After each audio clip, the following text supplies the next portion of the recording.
Bonjour à tous, ravie d'être là aujourd'hui. Voilà, excusez-moi, l'exercice n'est pas des plus faciles.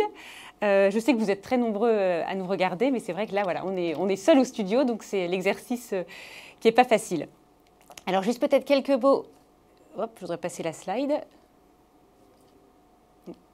Non, c'était celle d'avant. J'ai tout cassé. Vous avez besoin d'aide, Hélène? Oui, j'ai besoin d'aide. Voilà, ça y est, c'est celle que je voulais montrer. Voilà. Juste quelques mots, je voulais vous quelques mots sur Nocibé. Donc Nocibé a été créé en 1984 par M. Vercamer à Lille, avec un objectif déjà en 1984 qui était de rendre la parfumerie et le bien-être accessible à toutes les femmes. Aujourd'hui, nous avons 613 magasins sur toute la France, 492 magasins succursales et 121 magasins franchisés. Et nous avons également 380 instituts de beauté. Ce sont 4000 collaborateurs au service de nos clients chaque jour dans nos magasins et au siège. Sur le marché français, nous sommes numéro 2, excusez-moi. Nous sommes numéro 2 en termes de chiffre d'affaires.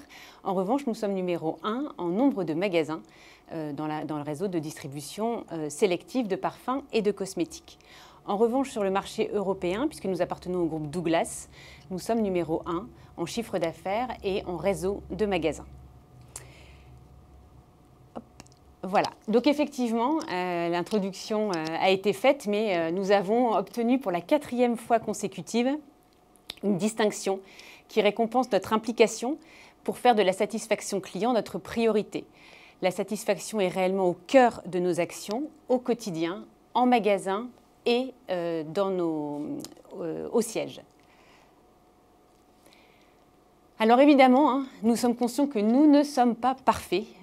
Nous avons au quotidien des actions, nous menons au quotidien des actions pour améliorer et pour toujours mieux satisfaire nos clients. C'est ce qui nous anime au quotidien. Et c'est la raison pour laquelle je suis là aujourd'hui pour vous présenter le cercle vertueux de l'expérience client chez Nocibé. Alors vous allez voir, c'est ultra pragmatique. Très simple, très concret. Il manque, je suis désolée, je n'ai pas donné la dernière mise à jour de la slide, mais au cœur du cercle vertueux, normalement, il y a un client qui s'y trouve, évidemment, puisque tout tourne autour du client. Le client est au centre de notre préoccupation au quotidien. Donc, on a le client, normalement, qui doit apparaître au cœur du centre du cercle vertueux. Alors, le cercle vertueux, il est très simple. D'abord, il est au service de la satisfaction client et de la performance commerciale. Et il démarre par la collecte. Enfin, on peut le prendre par n'importe quel bout. On va le prendre par la collecte. Donc, on collecte un certain nombre de data qu'on mesure, qu'on analyse, qu'on classe. Alors, le tout, c'est pas de faire tout ça, pardon. Ensuite, il faut surtout le diffuser. Et ensuite, il faut agir. Agir pour améliorer l'expérience client, améliorer la satisfaction client. Et à nouveau, on remesure et voilà. Et le cercle continue. Donc du coup, on va rentrer dans le détail de chacune de ces étapes. La première étape, c'est donc la collecte.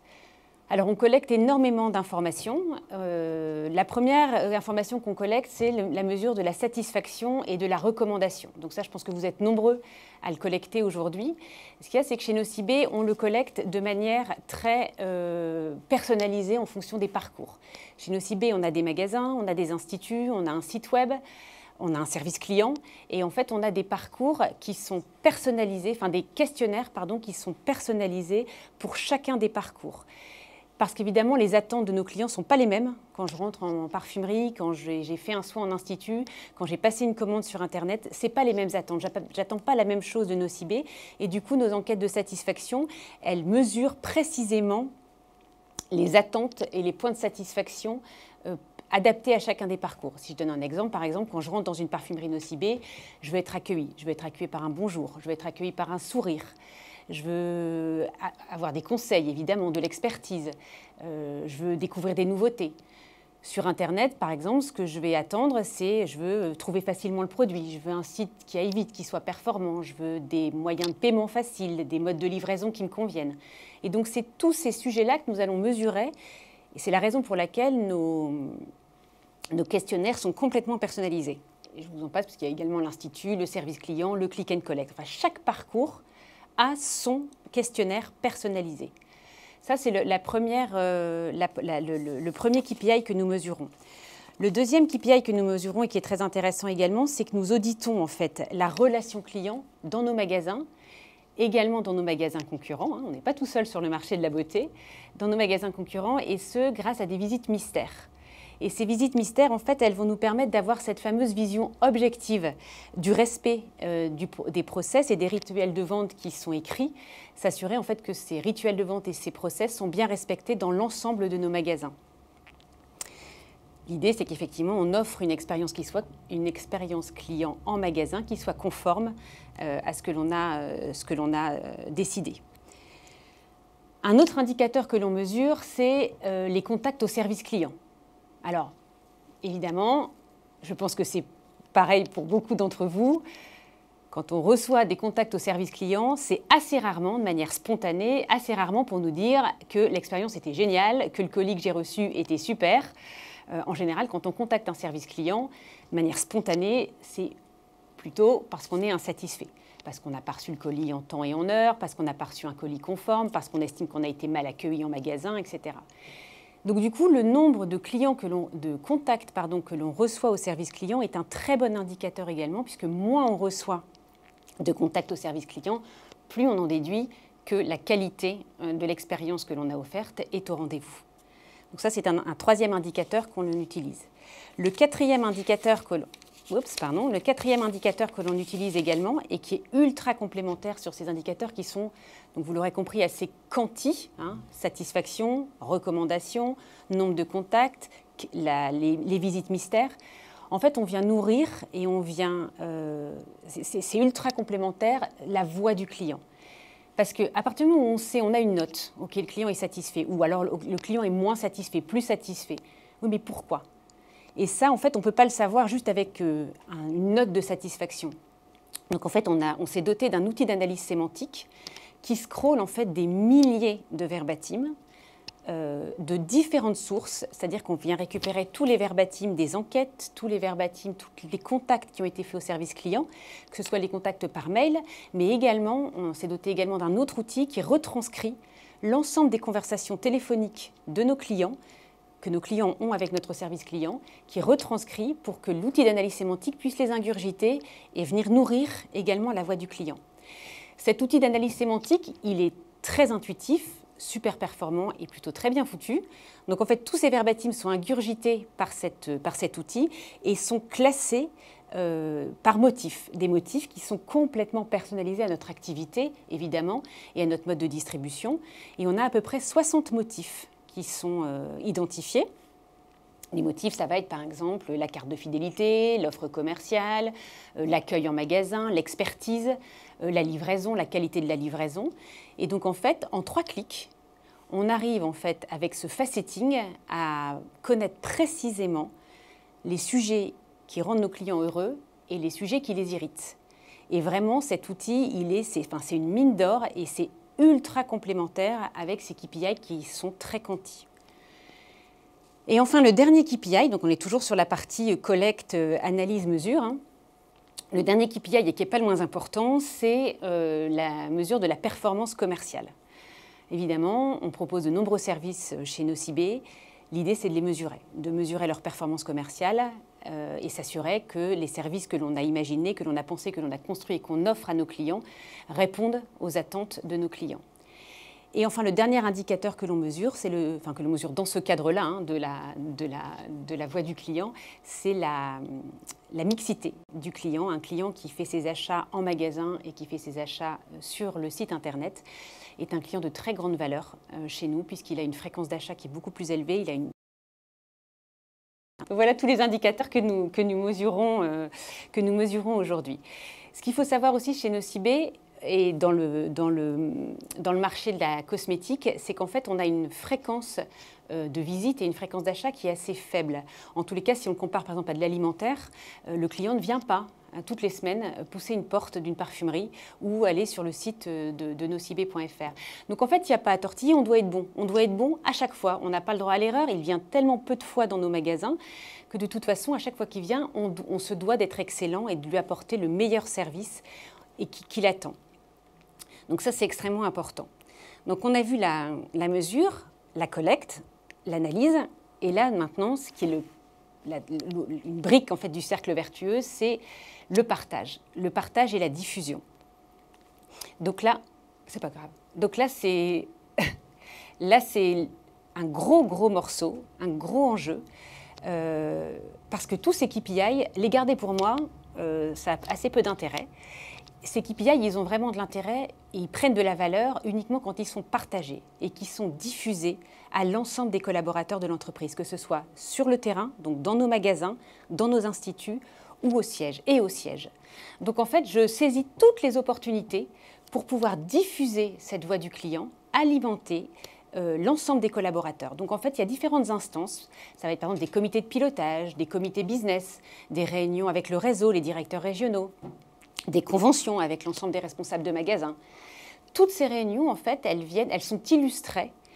En général, on démarre par là, d'ailleurs, ces réunions, on les démarre par la voix du client, avec les indicateurs quanti, mais également avec des verbatim qui viennent en fait contextualiser la problématique, le sujet, l'intervention. Donc ça, c'est un gros point, parce que du coup, ça permet de manière assez large, en fait, de diffuser la voix du client à l'ensemble des collaborateurs.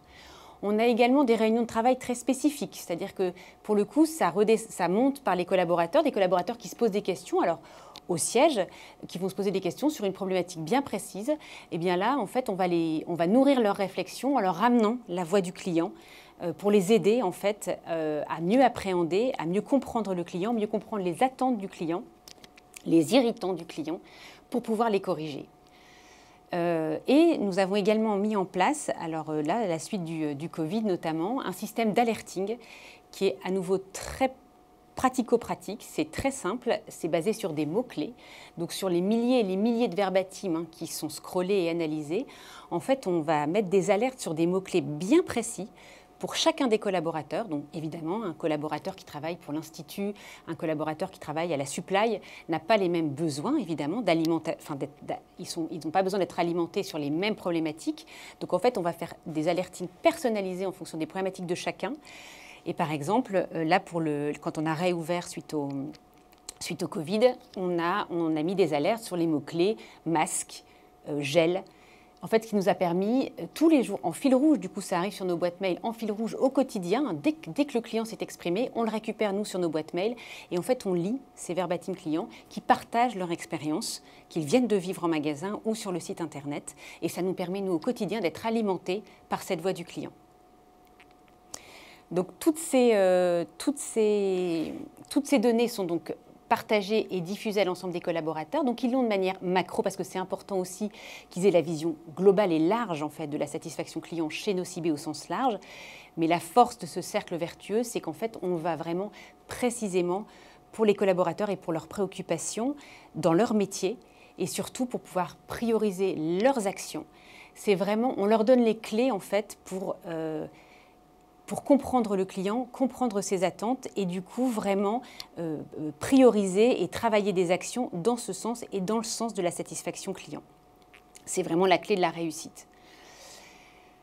Voilà, et alors donc du coup, voilà, ce qui est aussi très concret et très intéressant pour les collaborateurs, c'est qu'en fait, comme on mesure cette expérience client en fil rouge, en fait, les actions qui sont mises en place, elles sont automatiquement mesurées puisqu'elles reprennent le cercle. Donc, en fait, dès qu'une action est mise en place, que ce soit une action corrective ou une action évolutive, peu importe, dès qu'il y a une action qui est mise en place, tous les indicateurs de mesure, finalement, viennent sur chaque point de contact mesurer l'expérience qui est désormais offerte. Et du coup, on voit les indicateurs, effectivement, qui sont en hausse. Et du coup, c'est hyper motivant et encourageant pour l'ensemble des collaborateurs de continuer et de poursuivre leurs efforts avec cette vision customer-centrique, puisque pour le coup, voilà, les résultats sont mesurés et les conséquences sont immédiates sur la satisfaction du client. Merci beaucoup. Voilà. Alors, on va vous garder avec nous encore quelques minutes, si ça vous dit. Pas de problème. Parce qu'on est content que vous soyez là. On a des questions surtout pour vous, Hélène, notamment via l'application ConnectMe. Je vous rappelle que vous pouvez poser tout au long de la journée toutes vos questions à nos intervenants. Alors, une première question pour vous, Hélène. Collecter le niveau de satisfaction client et des verbatim clients sont devenus essentiels. Comment faire pour ne pas tomber dans la sursollicitation qui peut engendrer des irritants forts ? Alors, on a des règles de capping, puisqu'effectivement, c'est ce que je vous disais, en fait, comme on mesure sur tous les touchpoints, donc on a beaucoup de parcours qui sont personnalisées. Donc en fait, on a des règles de capping et des règles de priorisation.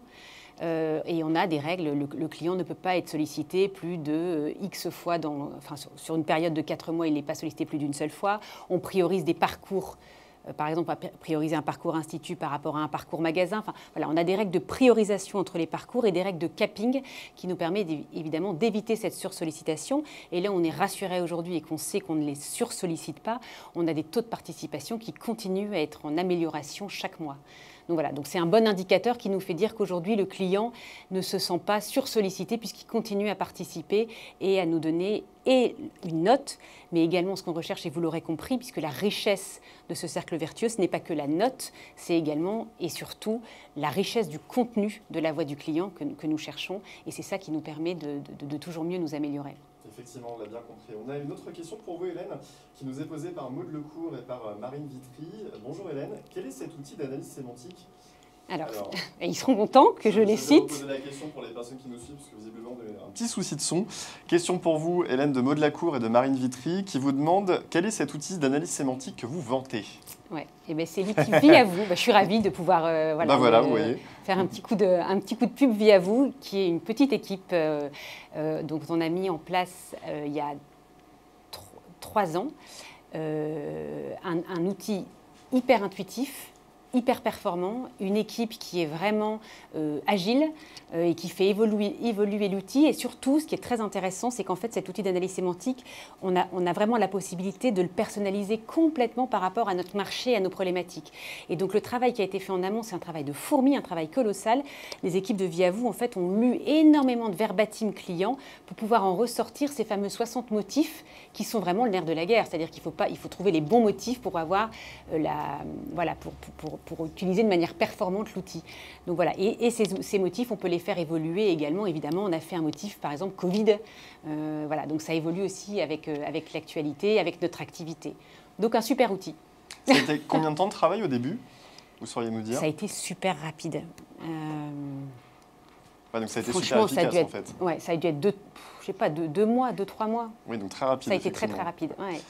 On a également une question de Jean-François Le Troblon. Hélène, en travaillant sur des mots-clés spécifiques, est-ce que vous ne risquez pas de rater d'autres problèmes ? C'est une bonne question. Voilà, tout à fait. Mais c'est parce que du coup, j'ai peut-être pas été assez claire. En fait, ce que j'expliquais, c'est qu'on a 2 manières.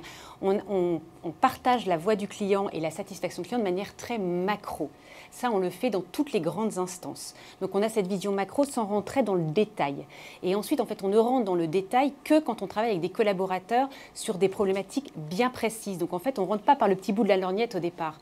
On est vraiment sur la vision macro. Et ensuite, ce qui vient compléter, en fait, c'est sur des problématiques bien spécifiques. On a vraiment les 2 approches. Et c'est important de les garder parce qu'en effet, sinon, on peut se retrouver... Si on démarre par le petit bout de la lorgnette, on peut passer à côté du gros problème. Donc là, en l'occurrence, comme on a ces 2 lectures, en tous les cas, ça ne nous est pas encore arrivé. Et la manière dont on travaille ne devrait pas nous faire rencontrer ce type de problématique. C'est bien noté, Hélène. Question également que nous soumet Catherine Gattoni.